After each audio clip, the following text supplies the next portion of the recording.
Sejam muito bem-vindos ao nosso módulo de número 2 do nosso curso teórico, de princípios de combate a incêndio, atendendo aí a norma número 23 aí do Ministério do Trabalho, norma regulamentadora. Então nós vamos falar um pouco sobre princípios de combate a incêndio. Então, como já vimos nos outros slides, o fogo consiste em um triângulo. Todo combate a incêndio se baseia na retirada de um ou mais elementos do triângulo do fogo. Para retirar alguns elementos, podemos usar esses métodos. Primeiro, o método de abafamento. Depois, o resfriamento. Terceiro, o isolamento. E depois, o rescaldo. Então, a princípio, abafamento consiste em retirar o oxigênio do contato com o fogo. E o método indicado é o extintor de CO2, pó químico, água ou até mesmo terra. Então, nós conseguimos fazer o abafamento ali, para que nós conseguimos sanar essa situação ali.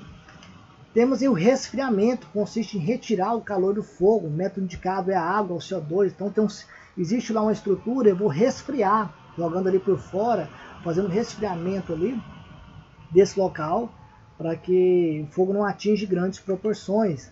Temos o isolamento, que através do aceiro, consiste em separar a parte que está queimada da que não está. E por último, aí, o rescaldo, conjunto de operações necessárias para a completa extinção. Então, após identificar o fim do incêndio, eu vou jogar mais água naquele local para poder impedir a reignição de qualquer início, princípio ali, início de outro incêndio. Então aí, para a gente só entendermos como utilizarmos o extintor, você vai pegar um extintor, procure o local mais apropriado. Lembre-se das dicas que nós colocamos aí para cada atividade, para cada incêndio, princípio de incêndio, material, nós usaremos um extintor específico conforme o módulo 1.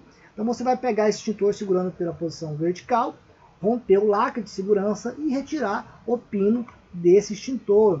Posicione uma distância segura, mais ou menos 1,5 m, do foco, do princípio de incêndio.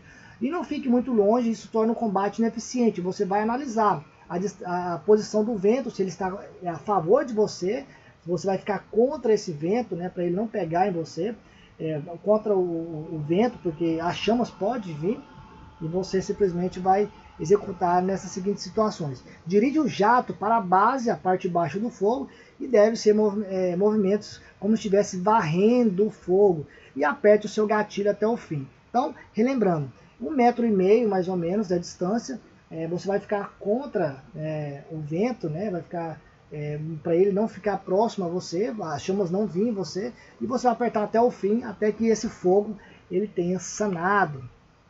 E olha aí para a gente entender um combate mal sucedido. Então, na primeira figura, a distância foi muito grande, o local não foi um local bem estratégico para poder fazer esse combate a incêndio, primeira e segunda foto. E aí, infelizmente, o resultado foi esse, com extintores em mãos ali, poderia ter sanado, mas com pessoas mal treinadas aí, com falta de conhecimento, ocasionou nessas situações aí. Temos aí também o hidrante, a maioria das instalações hoje, elas têm os hidrantes. Então, para esse tipo de incêndio, nós devemos lembrar lá, nós devemos desligar a rede de energia elétrica, e aí para nós utilizarmos esse hidrante. Primeiro você vai abrir a caixa. Lá dentro da caixa vai ter uma mangueira. Aquela mangueira, você vai conectar à estrutura do hidrante. E após isso, você vai conectar o bico da mangueira. Lembrando que você vai retirar a mangueira primeiro, jogar ela no chão para ela desenrolar. Pegar a parte e encaixar no hidrante. A outra você vai encaixar o bico. Lembrando que o ideal seria 2 pessoas, enquanto uma desenrola, a outra vai lá na frente colocar o bico, enquanto você faz o encaixe dela no hidrante. E aí você vai segurar e apoiar firmemente, você e uma outra pessoa. Se estiver sozinho, você vai tentar apoiar ao máximo. E aí abrir o registro. E como já dissemos, o ideal trabalha pelo menos em dupla, para que nessa hora a outra pessoa abra o registro. Abra o registro e combata o fogo. Se o bico do hidrante tiver regulagem, a maioria tem regulagem, jato neblinado ou direto, pode optar aí pelo neblinado ou também o compacto. Estude a situação e faça a sua escolha. Nós temos também alguns métodos também muito usados em estrutura, que são chuveiros automáticos, sprinklers. Os chuveiros automáticos são dispositivos com elemento termosensível projetados para serem acionados em temperaturas pré-determinadas, lançando automaticamente água sob a forma de aspersão sobre determinada área, com vazão e pressão especificados para controlar e extinguir um foco de incêndio. Então são chuveiros ali que eles vão ser acionados através de uma temperatura, né? Eles têm um sensor, atingir uma certa temperatura, eles vão ser automaticamente disparados, né? E vai jogar água em toda aquela região. Os chuveiros automáticos são compostos basicamente pelos seguintes componentes: o corpo dele, que é a parte do chuveiro automático que contém a rosca para fixar na tubulação, braço e orifício para descarga e serve como suporte para os demais componentes. Temos o defletor, né, o componente destinado à quebra do jato, né? Ele vai quebrar o jato ali e vai se tornar uma neblina naquele local, distribuindo a água em fácil acesso. Temos o obturador, componente destinado à vedação do orifício de descarga nos chuveiros automáticos e que também atua como base para o elemento termosensível tipo bulbo de vidro. O elemento termosensível, componente destinado a liberar o obturador por efeito da elevação da temperatura, que é a operação que isso faz a água fluir contra o foco de incêndio. Os elementos termosensíveis podem ser do tipo ampola de vidro ou fusível de liga metálica. E muito importante, não abandone o local de incêndio até que tenha certeza que ele não se reiniciará. Muitas vezes basta alguns minutos para que o fogo recomece. Se for possível, remova as cinzas para ver se realmente foi o fim das chamas. Mantenha os números de emergência em lugar de fácil visualização. E aí, em caso precise de executar algumas situações de primeiros socorros, as queimaduras são lesões provocadas geralmente pelo calor, pelo frio, pode ser também elétricas ou químicas, né? No caso, nós veremos a questão por queimaduras relacionadas ao fogo. Então, olha aí, nós temos a lesão de primeiro grau, ela atinge apenas a camada superficial da pele, no caso a epiderme, apresentando vermelhidão, ardência, inchaço e calor local. Uma exposição prolongada ao sol pode encadear esse tipo de lesão, né? Não só ao sol, como também a exposição ao calor aí do fogo. Temos a de segundo grau, a lesão atinge a camada mais profunda da pele, a chamada derme. A característica desse tipo de queimadura é a presença de bolhas. Tem uma profundidade intermediária, né? Então olha ali no pé da pessoa, surgiu queimadura de segundo grau e ocasionou algumas bolhas. E a de terceiro grau, ela é mais profunda, né? Mais grave. Nesse tipo de queimadura ocorre a lesão em toda a pele, atingindo os tecidos mais profundos, como os músculos, e é a mais grave, conforme a figura. E aí, em caso, né, de você se deparar com essa situação, primeiro, o ideal é fazer a vítima rolar no chão com um cobertor.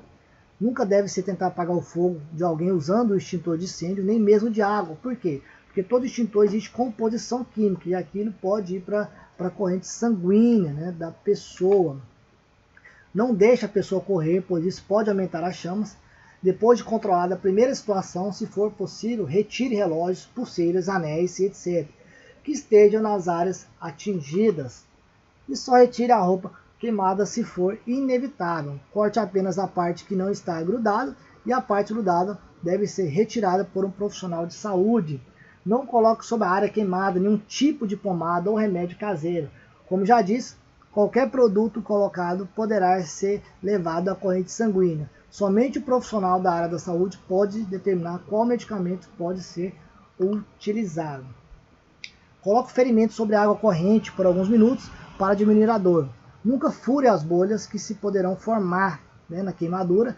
Essas bolhas elas funcionam como uma proteção para a área, né, afetada, né, diminuindo os riscos de infecção naquele local. Em caso de ter que transportar a vítima para atendimento, use compressas estéreis ou panos limpos e secos para colocar sobre o ferimento. Busque auxílio profissional e, se o caso requer cuidados emergenciais, acione o 193, o Corpo de Bombeiro, ou o 192, a equipe do SAMU. Né? Então, existem sequelas, né, em todo o acidente, principalmente nos incêndios, aí, pessoas saem com muitas sequelas, aí, muitas vezes até irreparáveis. Todos os tipos de queimadura podem deixar cicatriz mais ou menos evidente. A prevenção continua sendo a melhor escolha, né? Então previna, né? Pratique a segurança. E sempre é importante lembrar, a prevenção é o melhor remédio. Pense prevenindo, haja preventivamente. Esse é o método mais seguro para lidar, viver e conviver com qualquer tipo de risco, né? Então esse foi o nosso terceiro módulo do curso, nosso segundo módulo e último módulo aí do nosso curso em teoria de princípios de combate a incêndio, atendendo a norma número 23 aí do Ministério do Trabalho e Emprego. Esse conteúdo foi um conteúdo que vai te dar noção para você identificar situações de risco, e assim como o nosso conteúdo aqui teórico, você vai poder agir de uma forma mais correta ou até informar pessoas da sua empresa, né? Lembrando aí que você pode explorar outros materiais em outras videoaulas que nós temos aí também, de princípios de incêndio, combate e até primeiro socorro. E aguardo vocês em um novo treinamento, né? E até logo!